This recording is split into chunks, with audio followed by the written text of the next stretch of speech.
Señor, recibe de tu siervo esta humilde alabanza que cantó para ti.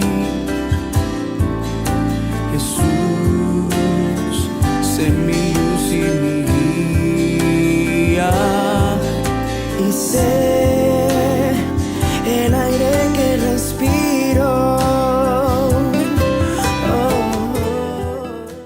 Muy buenos días, amados hermanos y hermanas de Misión Internacional Casa de Oración. Los saludo en el nombre de Jesús para compartirles el devocional correspondiente al capítulo 9 de Esther, desde el verso 1 hasta el 16. Vamos a orar para pedirle al Señor su guía a través del Espíritu Santo. Padre bendito, gracias por tu bendita palabra. Yo te pido en el nombre de Jesús el auxilio de tu Espíritu Santo para poder compartir conforme a tu voluntad. Ayúdame, Señor. Vengo en el nombre de Jesucristo. Amén. Amén, hermanos. Sean todos bienvenidos a seguir compartiendo este devocional del capítulo 9 de Esther. Amén.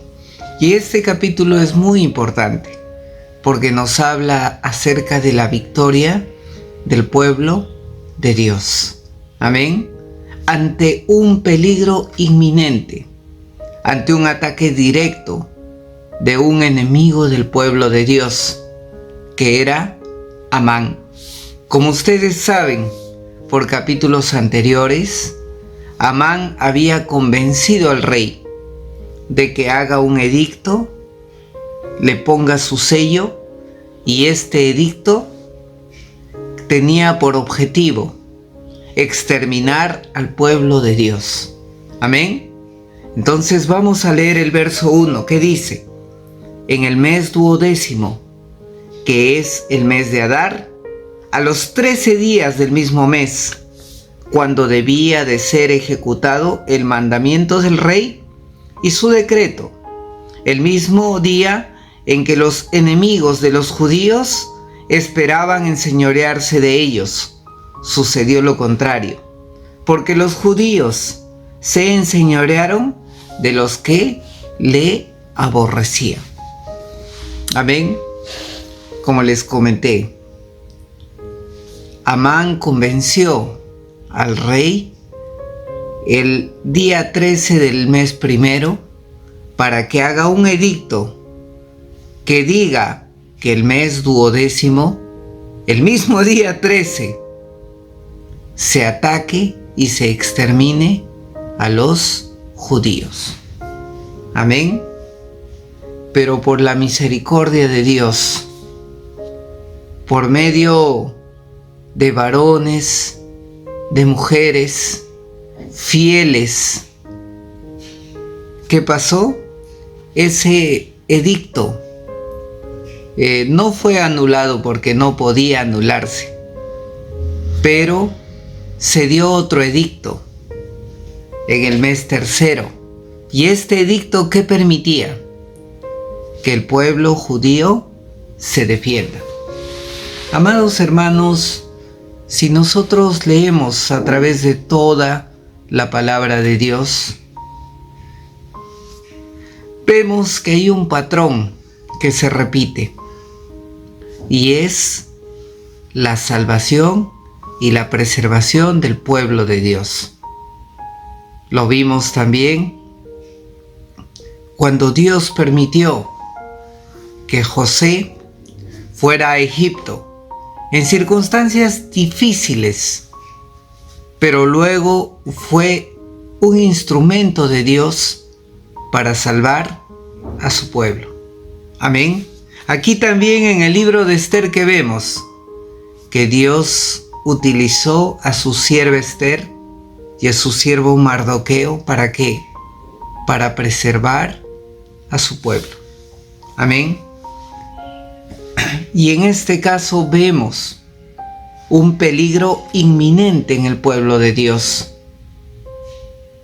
Entonces, amado hermano, hermana, nosotros también tenemos un propósito en esta vida, y es preservar al pueblo de Dios de la destrucción, del ataque inminente del enemigo que quiere destruir al pueblo de Dios. Amén. Entonces, vemos aquí estos dos edictos. Amén.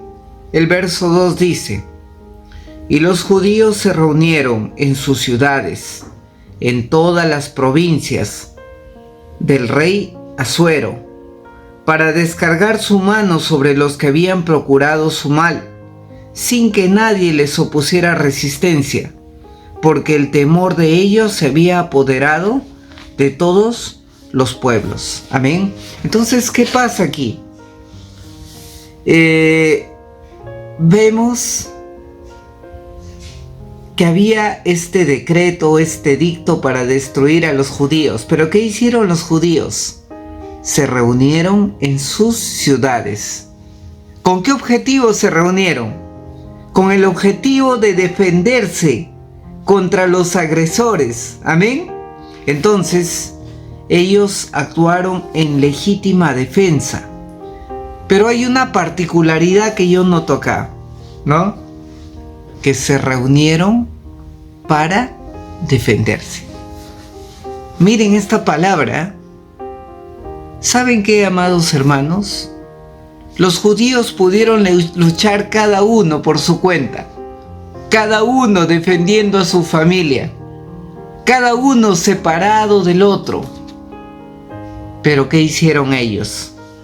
Se reunieron, se juntaron para defenderse. Y esa es una práctica que también nosotros debemos de hacer. Amén. Debemos de apoyarnos entre hermanos, entre miembros de una misma iglesia, en personas que son parte del cuerpo de Cristo,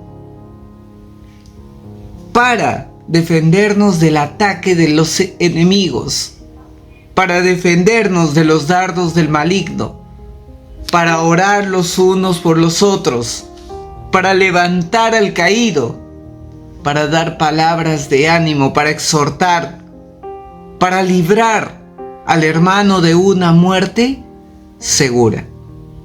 Amén. Y aquí vemos, ¿no?, que el pueblo de Dios se reunió para juntos defenderse de un peligro inminente. Y en el verso 3, ¿qué leemos?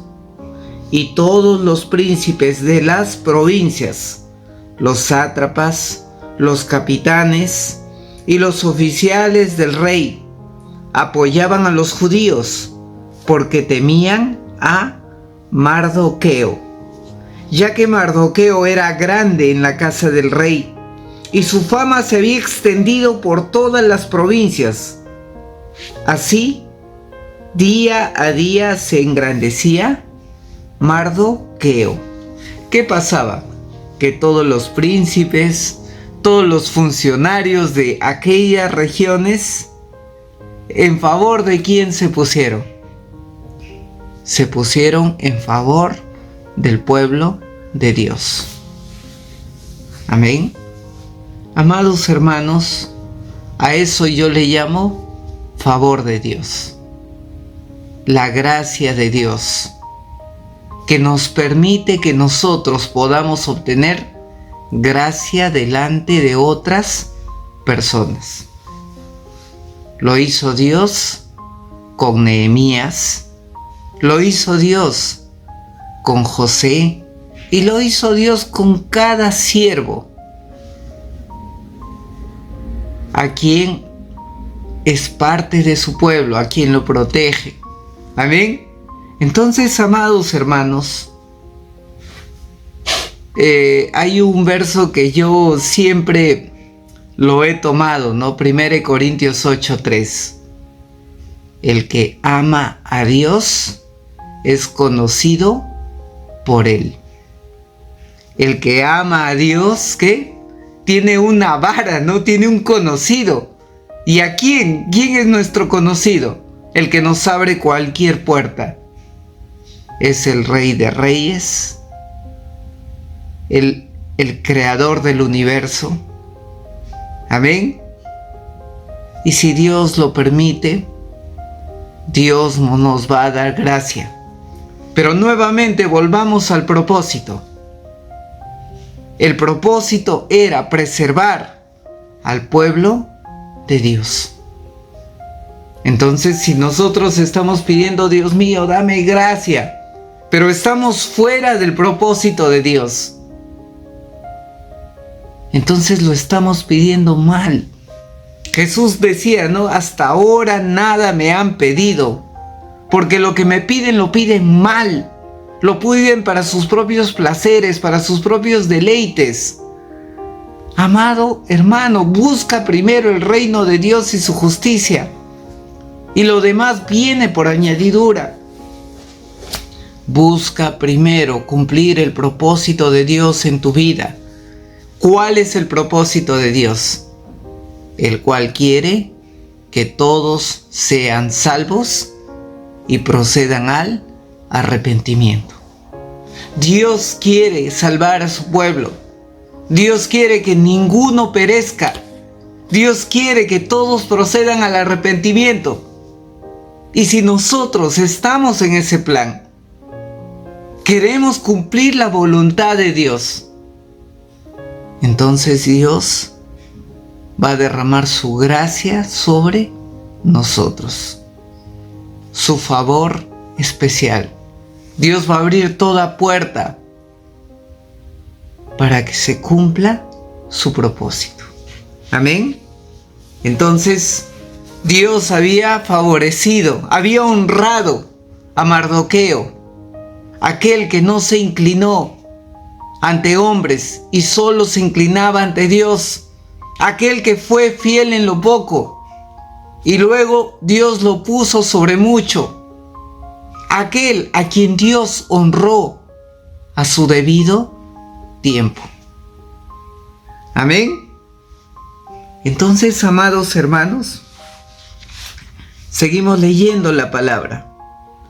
En el verso 5 dice: asolaron los judíos a todos sus enemigos, a filo de espada, con mortandad y destrucción, e hicieron con sus enemigos como quisieron. En Susa, capital del reino, mataron y exterminaron los judíos a 500 hombres. Mataron entonces a Parsandata, Dalfón, Aspata, Porarata, Adalía, Aridata, Parmasta, Arisaí, Aridaí y Barizata, ¿no? Y ahí en el verso 10 dice: los 10 hijos de Amán, hijo de Amedata, enemigo de los judíos. Amén. Y hay una frase que dice: pero no tocaron sus bienes. Me concentro en la primera parte.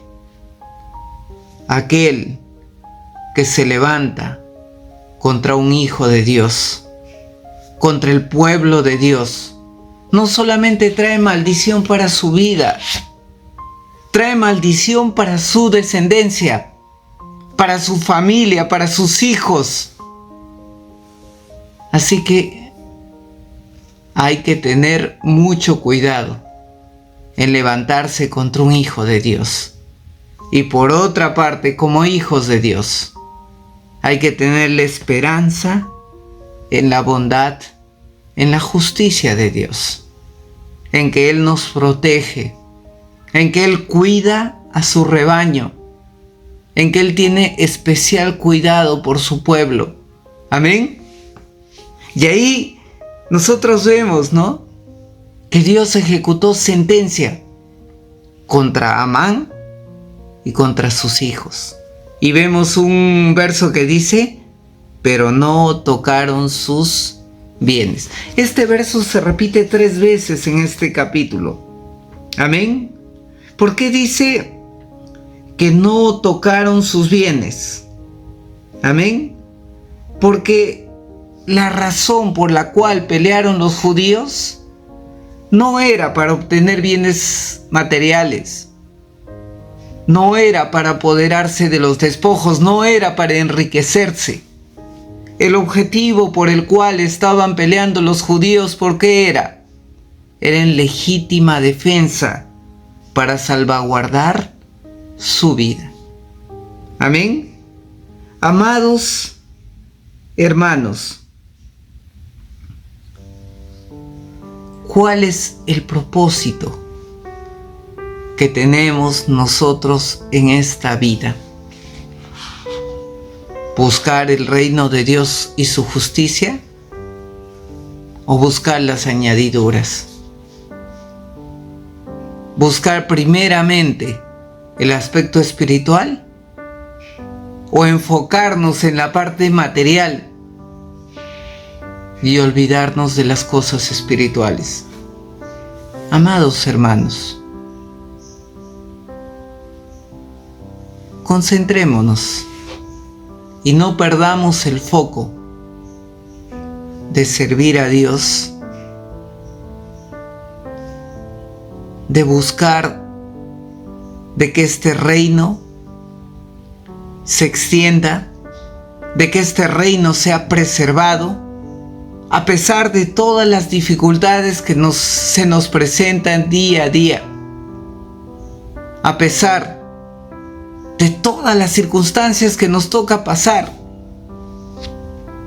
Acá vemos, ¿no?, en este capítulo una gran victoria, donde los judíos se sobreponen y vencen a sus enemigos.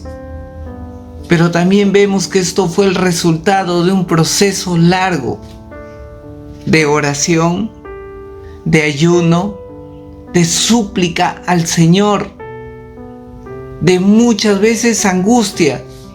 Pero tengamos en cuenta que la victoria final nos la da el Señor. Manada pequeña, no tengas miedo, no se turbe vuestro corazón, porque el Señor te ha escogido para grandes cosas. Vamos a orar. Padre bendito, gracias, porque a pesar de las circunstancias, tú preservas a tu pueblo, Señor, porque tú nos amas, Señor. Yo te pido en el nombre de Jesús que nos ayudes a ser instrumentos dignos para cumplir el propósito para el cual tú nos llamaste. Tú enviaste a tu Hijo amado Jesucristo a salvar a la humanidad en la cruz del Calvario. Y nosotros somos discípulos de Jesucristo y queremos honrar ese gran sacrificio de la cruz, Señor, cogiendo el arado y no mirando hacia atrás, Señor. Ayúdanos, Padre. Ayúdanos a mantenernos en santidad para poder conquistar esos territorios, no como territorios, Señor, sino para poder conquistar esas almas, Señor, a quienes tú amaste y amas, y por quien entregaste a tu Hijo amado Jesucristo en la cruz del Calvario, Señor. Gracias, Padre bendito, porque tú nos das la victoria final sobre nuestros enemigos, Señor. Ayúdanos, Padre. En el nombre de Jesús. Amén. Señor, recibe de tu siervo esta humilde alabanza que canto para ti.